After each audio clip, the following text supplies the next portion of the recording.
আসসালামু আলাইকুম আরহামাতুল্লাহ। আমি আপনাদেরকে আজকে পবিত্রময় সহিহ হাদিস থেকে একটি সুন্দর হুজুর পাক সাল্লাল্লাহু আলাইহি ওয়াসাল্লামের জবান থেকে সুন্দর একটি হাদিসের কথা বলবো।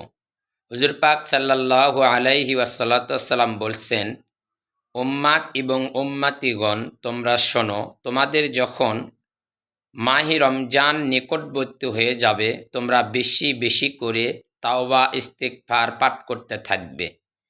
কারণ মানুষ যখন পৃথিবীতে একের পর এক গুনাহ করে, তার হৃদয়ের ভেতরে একটি করে দাগ বা মরিচা ধরে যায়, নাউজুবিল্লাহ। একটার পর একটা গুনাহ করতে করতে বান্দা যখন গুনার দিকে বেশি ঝুঁকে যায়, যার কারণে দুনিয়ার আর কোনো ভালো ভালো কাজ, আল্লাহর ইবাদত বন্দেগি ওই বান্দার আর ভালো লাগে না।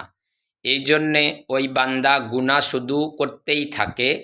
এমত অবস্থায় একের পর এক কালি পড়তে পড়তে ওই রূহ বা কলবটা যখন ছিদ্র হয়ে যায়, তখন আল্লাহ পাক রব্বুল আলামিন ওই কলবটাকে মোহর মেরে দেয়, সেখানে আর হিদায়াতের কথা ঢোকে না। এই ধরনের যদি কারো পরিস্থিতি হয় বা সমস্যা হয়, তোমরা কি করবা?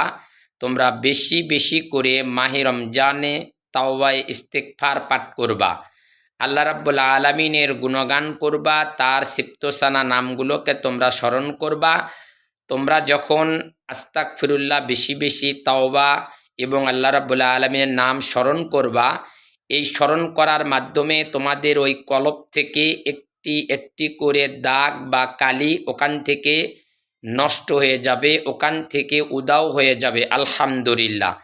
যখন তোমাদের ভেতরে এই ধরনের মন মানসিকতা আসবে, তোমরা বেশি বেশি করে আল্লাহ ইবাদতের ভেতর মশগুল হবা, তখন তোমাদের ভেতর থেকে ওই পাপগুলোকে দূরে চলে যাবে। তার মানে তোমার কলব যখন নুরানি হয়ে গেল, আর এই নুরানি কলব তোমার যখন তুমি অর্জন করতে পারবা, সেই মুহূর্তে আল্লাহ পাক রব্বুল আলামিন তোমার জীবনের সমস্ত গুনাহগুলো মাফ করে দিবেন। সুবহানাল্লাহি ওয়া বিহামদিহি সুবহানাল্লাহিল আযীম। আল্লাহ রাসূল কত সুন্দর একটি হাদিসের ব্যাখ্যা আমাদেরকে জানিয়ে দিয়েছেন, এবং এই হাদিসের মাধ্যমে আমাদেরকে চির গুনাহ মুক্তি করে যেন আমরা কবরে যাইতে পারি। আল্লাহ পাক রব্বুল আলামিনের হাবিব নবী মুহাম্মদ রাসূলুল্লাহ আমাদেরকে সুন্দরভাবে সেই বর্ণনাটুকু দিয়েছেন।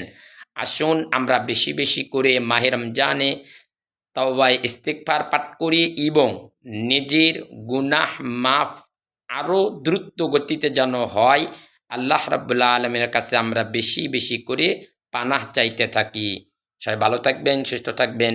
আল্লাহ হাফেজ।